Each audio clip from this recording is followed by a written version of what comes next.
네, 안녕하세요. 반갑습니다. 자, 오늘 동차 세무회계 첫 시간이고요.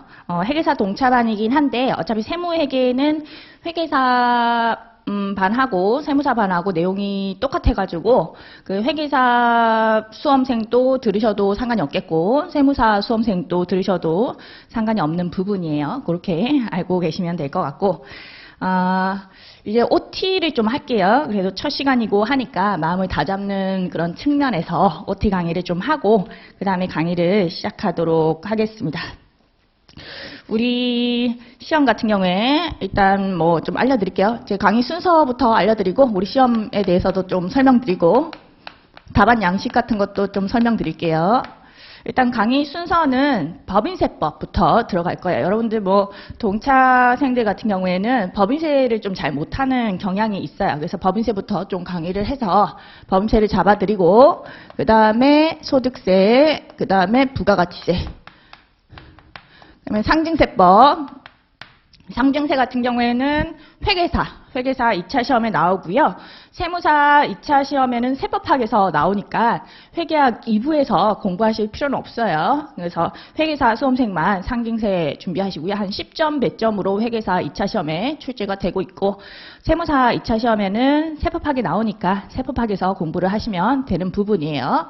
이렇게 강의 순서를 잡고 강의를 할 겁니다. 법소부, 상증.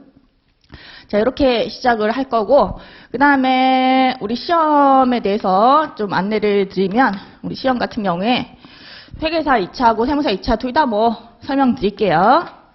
회계사 2차가 있고, 세무사 2차가 있죠.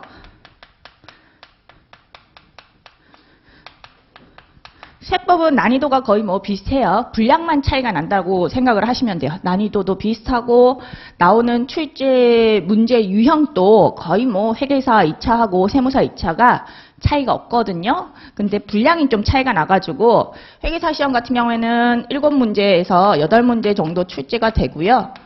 120분 안에 푸셔야 돼요. 120분 분량.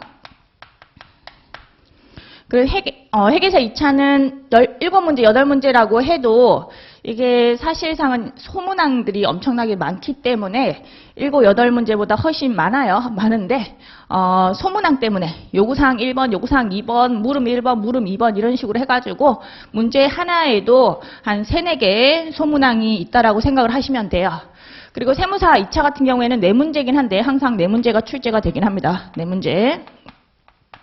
법인세가 2문제 출제가 되고 있고요. 법인세가 50점 배점으로 2문제 출제가 되고 있고 그리고 소득세가 30점 배점으로 1문제 출제가 되고 부가가치세가 20점 배점으로 그렇게 1문제 출제가 되고 있어요. 법인세가 50점 배점, 소득세가 30점, 그리고 부가가치세가 20점 그렇게 이해하시면 되겠고 얘는 분량이 90분 안에 풀 수 있는 분량으로 출제가 됩니다. 그 시간 안에 푸시는 게 항상 중요해요. 시간 제약이 있다 보니까 제한 시간 안에 문제를 풀 수 있는지 그거 테스트도 해보셔야 되겠고 스피드도 좀 빨라야 돼요. 빠르게 푸셔야지만 전체 분량을 그래도 한 번씩은 건드리고 나올 수가 있고요. 빠르게 풀 수 없으면 결과적으로 점수가 많이 나올 수가 없어요. 그래서 빠르게 푸는 요령도 엄청나게 중요한 시험이라고 보시면 돼요. 120분, 90분 이 제한 시간 안에 풀 수 있게 그렇게 연습을 잘 해주셔야 되겠고 문제 분량이 생각보다 엄청나게 많습니다. 이게 4문제가 사실 4문제가 아니에요. 여기도 당연히 물음 1, 물음 2, 뭐 요구사항 1, 요구사항 2 이런 식으로 해서 소문항들이 많기 때문에 요 90분이 충분한 시간이 아니에요. 90분 안에 풀려면 엄청나게 빠르게 문제를 풀어야지만 문제를 다 보고 나올 수가 있다라고 이해를 하시면 되겠습니다. 제한 시간이라는 것이 우리 시험의 난이도를 좀 높인다라고 생각하시면 돼요. 뭐 시간이 많이 주어지면 그렇게 어려운 문제가 아니거든요. 시간만 무한대로 주어지면 다 풀 수 있는 그런 문제들이 나와요. 난이도가 어려운 게 아니라 제한 시간이 걸려 있기 때문에 어떻게 보면은 난이도가 올라가는 측면이 존재한다라고 이해하시면 돼요. 그 연습을 통해서 빠르게 문제를 풀 수 있게 그렇게 해 놓으셔야겠다라는 거죠. 우리 시험에 대해서 좀 설명을 드렸고 그 다음에 답안 양식에 대해서 좀 설명드리면요. 우리 시험은 2차는 주관식이다 보니까 답안 양식이 되게 깨끗하게 여러분들이 잘 작성을 해주셔야 됩니다. 답안 같은 경우에 일반적으로 법인세 같은 경우에는 세무조정 하시오. 그렇게 나오죠. 그 세무조정을 할 때 여러분들이 막 아무 때나 적으시면 안 돼요. 뭐 예를 들면 뭐 입금 산입, 뭐 업무 무관 비용에 대해서 입금 산입을 했다. 송금 무산입, 입금 산입 했다는 거죠. 300만 원. 그리고 소득처분 기타 사유출. 뭐 이런 식으로 막 적으면 안 돼요. 답안 양식은 여러분들 얼굴이라고 생각하시고 조금 정성스럽게 그렇게 적어주셔야 되겠고, 입금 산입은 가급적 이렇게 적지 말고요. 이렇게 적는 게 좋습니다. 입금 산입 한글로. 채점을 하다 보면 이게 입금 산입인지 입금 불산입인지 구분이 잘 안 돼요. 한자로 적으면 좀 빠르긴 하겠지만 이게 구분이 잘 안 돼가지고 명확하지 않을 수가 있어요. 그래서 이렇게 한글로 입금 산입 아니면 입금 불산입 그렇게 적어주시는 게 가장 좋고요. 그 비용 쪽은 이거 과목은 크게 중요하진 않아가지고 좀 간단하게 적으셔도 상관이 없어요. 이거는 뭐 이상한 거 적지 않으시면 돼요. 이상한 것만 안 적고 업무 무관 비용이라든지 뭐 접대비 한도 초과액은 접대비라든지 이런 식으로 조금 간단하게 적으셔도 큰 문제는 없습니다. 그냥 비용 이렇게 적으셔도 상관이 없어요. 업무 무관 비용인데 업무 무관 이렇게 끊으셔도 큰 문제는 없어요. 거의 대부분의 경우는 숫자만 보고 그렇게 채점을 하거든요. 응시자 수도 많고 답안지도 너무 많기 때문에 그거를 전부 다 세세하게 보면서 채점하기는 어려워요. 그래서 거의 뭐 숫자 맞는지 소득처분 맞는지 그 정도 보면서 채점이 들어간다고 보시면 돼요. 그래서 과목이 크게 중요한 건 아니니까 과목은 효율적으로 여러분들이 좀 빠르게 할 수 있게 업무 무관 비용은 이게 너무 기니까 업무 무관으로 끊어가지고 적으셔도 전혀 점수에 영향이 없을 거니까 그런 식으로 해주시면 돼요. 그 다음에 금액 같은 경우에는 다급적 원 단위로 해주셔야 돼요. 요거 금액, 이거 3원인지 300만 원인지 잘 모르잖아요. 그렇다 보니까 얘는 무조건적으로 300만 원 이렇게 원 단위로 해주세요. 원 단위로 해주셔야지 오류가 또 적고요. 그리고 명확하니까 원 단위로 무조건 해주셔야 돼요. 요거는 중요한 부분이에요. 답은 원 단위로 꼭 적어주셔야겠다. 100만 단위로 적으시면 안 되고요. 원 단위로 꼭 적어주셔야 돼요. 이것도 연습을 많이 해보시면 적는 거 그렇게 어렵지 않습니다.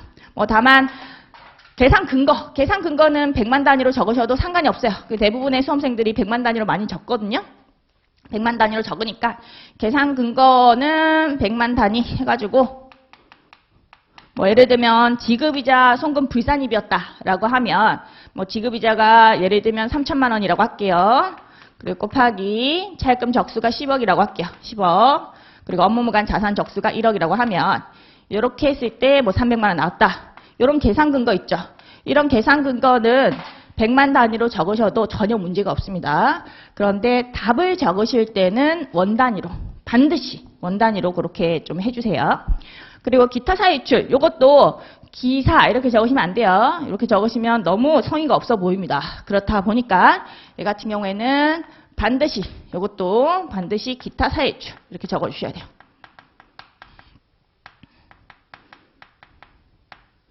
기타 사유출.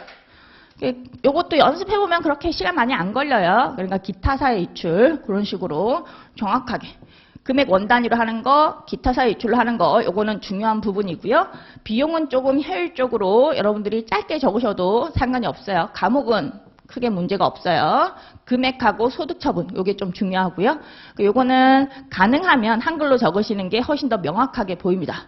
글씨를 막 날려 쓰다 보면 이게 입금 산입인지 입금 불산입인지 잘 안 보여요. 그렇다 보니까 이렇게 한글로 적으셔야지만 좀 명확하게 이게 가산 조정인지 차감 조정인지 알 수가 있죠.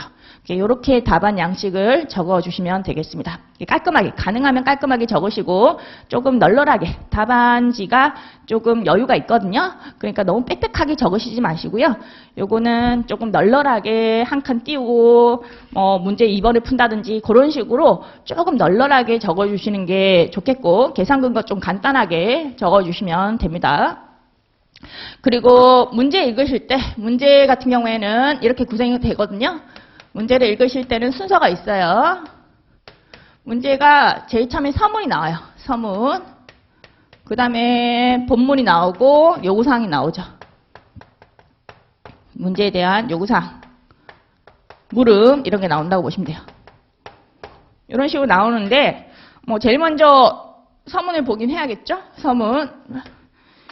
서문을 보시고 그 다음에 보셔야 될 게 본문을 바로 보시면 안 돼요. 본문을 바로 보시면 어떤 데 초점을 맞춰가지고 문제를 봐야 될지를 잘 모를 수가 있기 때문에 본문을 바로 보시면 안 되고 요구사항을 바로 보셔야 돼요. 요구사항을 보셔야지만 이 문제는 어떤 걸 물어보고 있구나 그런 걸 파악을 할 수가 있고요. 그게 파악이 되면 그럼 본문을 볼 때도 여기에 초점을 맞춰가지고 요걸 좀 중점적으로 봐야 되겠구나라는 감이 생겨요. 그래서 본문을 그냥 읽다 보면은 어떤 걸 요구했는지도 모르니까 어떤 거에 초점을 맞춰야 될지도 잘 알 수가 없죠. 그러니까 요구사항을 먼저 읽고요. 그 다음에 본문을 보셔야지만 여러분들이 제대로 문제를 풀 수가 있어요. 순서는 이렇게 갖고 가셔야 돼요. 서문부터 읽고 그 다음에 요구사항을 보고 그 다음에 본문을 보고 요 순서로 문제를 항상 푸는 습관을 들이시고요. 그리고 서문을 볼 때는 3가지 정도는 좀 파악을 하셔야 돼요. 3가지. 일단 중소기업 여부, 우리 접대비 문제는 항상 나오니까 중소기업 여부 그거 파악하시고요. 중소기업 여부, 중소기업인지 아닌지에 따라서 접대비 기초한도 이런 게 차이가 나죠. 중소기업이 아니면 연간 1,200만 원 기초한도 주고 중소기업이면 3,600 주잖아요. 그렇다 보니까 중소기업 여부는 항상 체크를 좀 해주셔야 돼요. 그리고 사업연도 체크를 또 해주셔야 한다. 사업연도가 1년짜리 회사인지 아니면 6개월짜리 회사인지 그런 거 파악을 좀 해주셔야 돼요. 중소기업 여부하고 사업연도 꼭 체크하시고요. 그리고 문제에 따라서는 업종을 좀 체크를 해주셔야 돼요. 업종. 문제에 따라서 요거는 부동산 임대업인지 제조업인지 이런 것도 영향을 미치죠. 뭐 제조업의 경우에는 일반적으로 간주임대료 그런 거 계산할 필요가 없잖아요. 제조업의 경우에는 부동산 임대업을 막 주업으로 하고 차입금이 과다한 영리 내구법인만 간주임대료를 계산하죠. 그래서 업종도 어떤 문제에서는 파악할 필요가 있어요. 뭐 부가가치세 같은 경우에도 간이과세자 문제였다라고 하면 업종이 되게 중요할 수가 있거든요. 간이과세자 문제에서는 업종에 따라서 신용카드 매출전표 발행 세액공제 그거 율이 달라지죠. 만약에 음식점업, 숙박업이었다라고 하면 2.6% 공제율을 적용하고 간이 과세자인데 제조업이다, 뭐 소매업이다 그때는 1.3%가 되는 거니까 업종에 따라서 그런 발행세액 공제율 그런 것도 달라지고 의제매입세액 공제 그것도 간이 과세자는 제조업하고 음식점업만 의제매입세액 공제를 해주는 데다가 공제율 같은 경우에도 달라지죠. 106분의 6이냐, 뭐 109분의 9냐, 뭐 이런 게 달라질 수가 있어요. 그러니까 업종도 체크를 하셔야 되는 문제도 있다라는 거죠. 가급적이면 이 2가지는 꼭 체크하시고요. 중소기업 여부, 사업연도 꼭 체크하시고 그 다음에 문제마다 업종을 체크해야 되는 그런 문제들이 있으니까 그런 것도 감안을 잘 해가지고 서문을 파악을 하시고 그 다음에 요구사항 읽고 그 다음에 본문을 보고 그런 식으로 문제를 풀어주셔야 돼요. 항상. 그러니까 습관이 되게 중요한 겁니다. 그래야지만 점수를 좀 제대로 획득을 할 수가 있고 실수를 안 할 수가 있어요. 그래서 요거 좀 중요하니까 잘 챙겨가시면 좋을 것 같고요. 그리고 뭐 이제 시작하는 거니까 여러분들이 뭐 여러 가지 걱정도 있을 건데 그렇게 뭐 걱정하실 필요는 없는데 우리 책 같은 경우에 구성 좀 알려드리면 책은 세무회계 연습 이론편 하고요. 요거 내용만 들어가 있어요. 요거는 이론편이라고 해서 문제가 들어가 있는 건 아니고 내용만 들어가 있어가지고 법에 대한 내용이 들어가 있고 문제는 없어요. 여기 안에 이 세무회계 연습 문제편 여기에 전체 문제가 다 수록이 되어 있고요.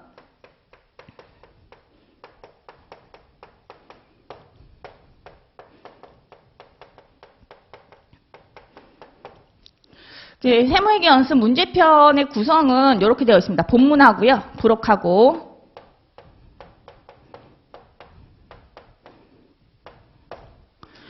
본문하고 부록하고 이렇게 2개로 나뉘어져 있고 거의 동차생들 같은 경우는 본문만 보셔도 돼요. 동차생들 같은 경우에는 본문만 보셔도 된다. 동차생, 뭐 유해생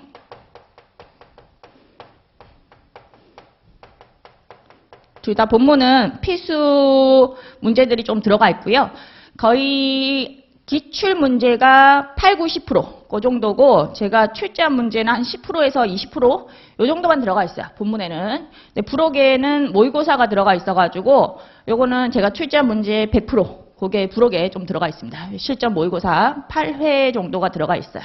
근데 이 부록에 들어가 있는 모의고사는요, 제가 뭐 얼티밋 모의고사라고 해가지고 난이도가 좀 높아요. 엄청나게 어려운 문제들만 넣어놨습니다. 요거는 최악의 상황을 좀 대비해가지고 유해생들 풀어보시라고 부록 모의고사를 넣어놨는데, 요거는 지금 최신 경향하고는 크게 맞진 않아요. 왜냐하면 엄청나게 어렵게 넣어놔가지고 최신 경향으로 봤을 때는 세무에게 문제가 되게 쉽게 나오거든요. 요즘 들어서는 분량이 좀 많다 뿐이지 뭐 되게 난이도는 쉽게, 그래서 칼같이 문제를 맞춰야지만 점수가 나오게끔 부분 점수 별로 안 주고요. 계산 근거 잘 안 봐요.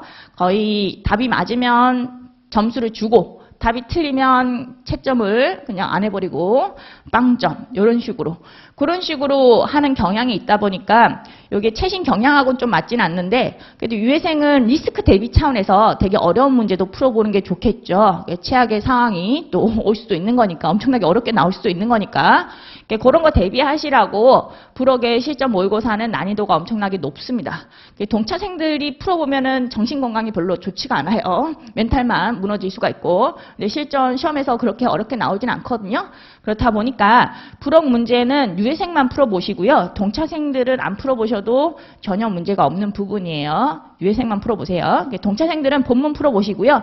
막판에 시간이 모자라면 제가 필수 문제 리스트라고 해가지고 그거 제 카페 스케치 세법 카페에다가 올려드릴 거예요. 거기에 필수 문제 리스트 그거 좀 보시는 게 좋을 것 같아요.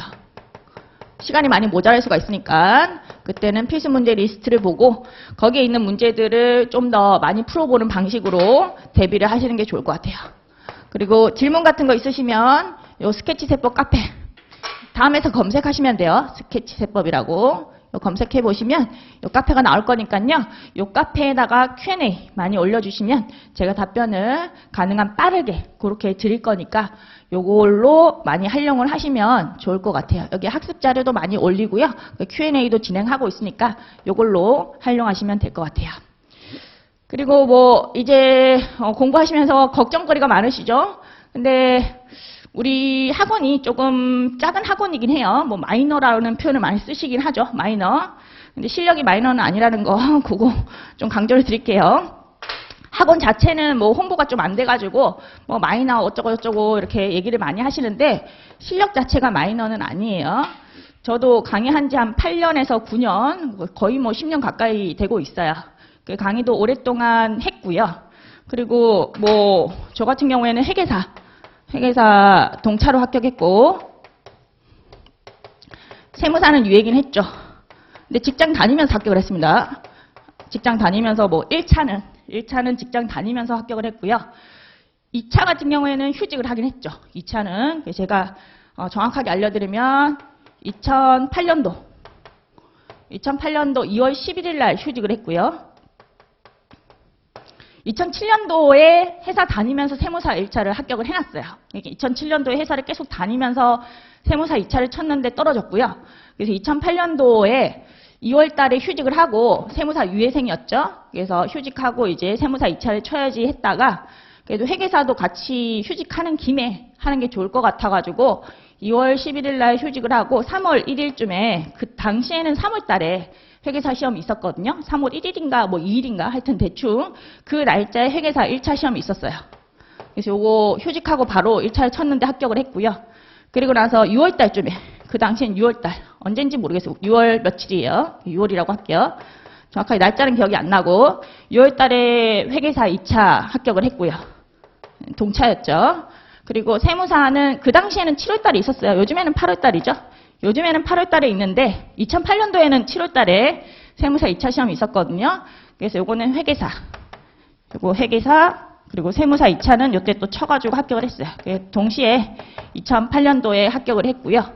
그러니까 직장 다니면서 공부를 하다가 이렇게 바로 1차를 합격하고 그러니까 실력이 상당히 괜찮다는 거 그거 어필을 좀 하는 거예요. 제가 이런 얘기는 잘 안 하는데 저번에 인터뷰한 것도 있고 해가지고 제가 멘사 회원이기도 해요. 그러니까 여러분들이 괜히 의심을 많이 하시더라고요. 마이너 학원이고 조그만한 학원이고 하니까 선생님들의 실력이 괜찮을지, 뭐 검증받은 선생님들일지, 뭐 그거에 대해서도 의문을 많이 가지시고 걱정도 많고, 뭐 수험생이다 보니까 어쩔 수 없는 불안감 그런 거 있다는 거 이해를 합니다. 그렇지만 약간의 어필을 해보자면, 저도 이런 얘기 별로 하고 싶지 않은데 부끄러워가지고 멘사 회원이기도 하고, 그리고 저도 원래는 공부하는 거 별로 안 좋아해요. 노는 거 좋아하고, 그래서 노력을 많이 안 하는 편이었는데, 그래도 강사가 되고 나서는 그래도 내가 머리가 나쁜 것도 아니고 좀 더 노력을 해야겠다. 그래서 좀 사회에 이바지를 좀 해야겠다, 이런 생각으로 강사가 되고 나서는 참 열심히 살았던 것 같아요. 그래서 실력도 많이 올랐고요. 그래서 여러분들이 크게 걱정할 바는 없다라는 거죠. 그러니까 머리가 나쁜 것도 아니고 노력도 하니까.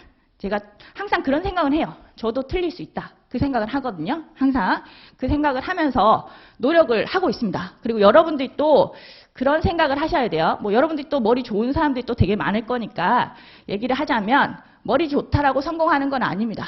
머리가 좋아야 되고 노력도 해야 돼요. 그래야지만 성공할 수가 있는 겁니다. 우리 시험도 그렇고요. 시험도 항상 겸손한 자세가 엄청나게 중요해요.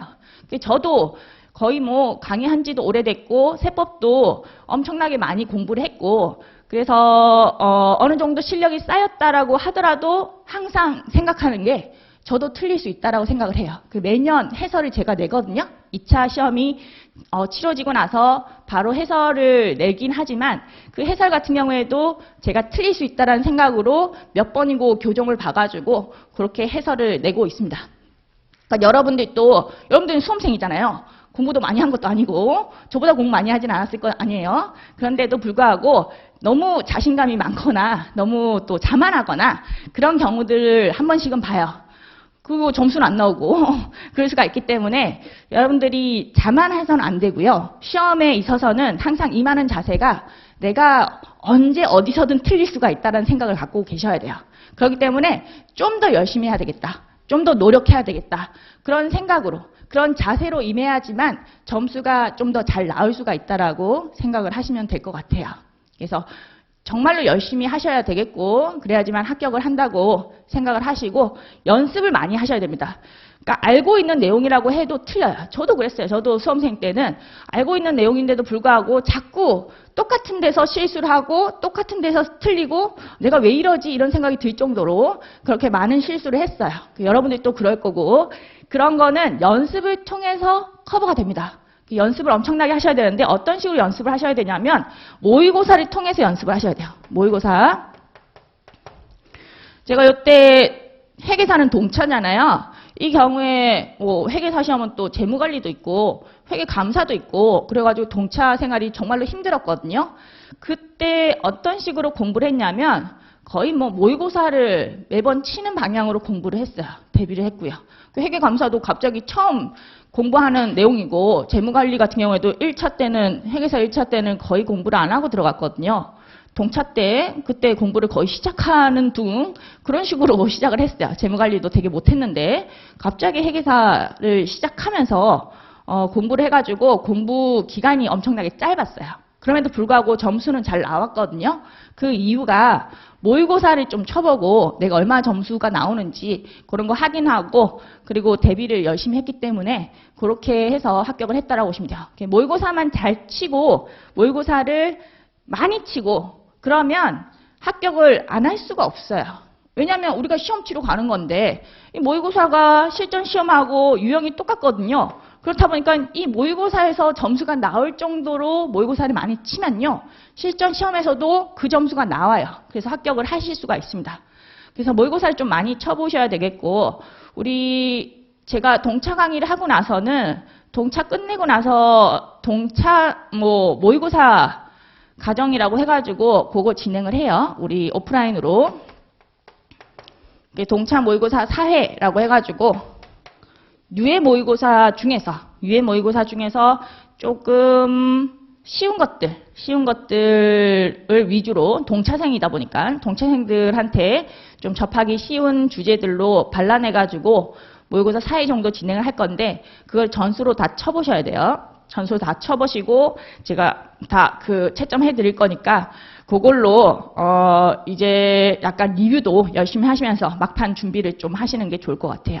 요거는 제가 동차 세무회계 강의 다 끝내고 나서 진행을 하는 과정이니까 그거 진행할 때 꼭 참여를 하셔가지고 모의고사 쳐보시고 그리고 첨삭을 좀 받으시고 그래야지만 어떤 식으로 답안 양식을 적어야 되는지 그거에 대한 감을 어느 정도 가지실 수가 있으니까요. 모의고사만 잘 쳐보셔도 무조건 합격을 합니다. 아시겠죠? 그거 좀 강조를 드립니다. 그렇게 진행을 하면 될 것 같아요. 그래서 지금은 뭐 OT 강의니까요. 요 정도 하면 될 것 같고 우리 기본적으로 수업을 4시간 수업을 하면요. 4시간 수업하면 강의가 한 3강 나와요. 3강. 왜냐면 제가 2번 쉴 거거든요. 그래서 기본적으로 1교시 하고 나서요. 한 번 쉬고 그 다음에 또 2교시 하고 나서 또 한 번 쉬고 그 다음에 3교시 그런 식으로 4시간 강의라고 하면 2번 쉰다라고 생각을 하시면 돼요. 그래서 이렇게 강의가 진행이 될 거고 그러니까 이 4시간 강의라고 해가지고 뭐 한 50분 강의하고 10분 쉬고 이런 게 아니고요. 한 60분에서 70분 정도 강의가 들어간다고 보시면 돼요. 너무 이게 짧게 할 수는 없거든요. 그렇다 보니까 이렇게 4시간 강의면 3강 정도로 2번 정도 쉬고 강의가 들어갈 거고 근데 오늘은 첫 강의이기도 하고 OT 강의도 조금 해드리고 하는 측면에서 오늘만 4시간 강의인데 강의 수는 4강, OT 강의가 1강이 있어가지고 강의 수는 4강이 된다라고 이해하시면 돼요. 오늘만 그렇고 일반적으로는 이렇게 강의가 들어가는 거니까 여러분들이 이렇게 강의가 들어가는구나. 4시간이면 한 3강 정도 그렇게 나오는구나. 어쨌든 한 번씩 제가 3번 정도 쉬는 경우도 있긴 하지만 일반적으로는 2번 쉬고 4시간 강의가 들어간다라고 보시면 돼요. 아시겠죠? 자, 이제 OT는 끝냈고요. 조금 쉬고 강의 바로 들어가도록 하죠. 조금 쉬겠습니다.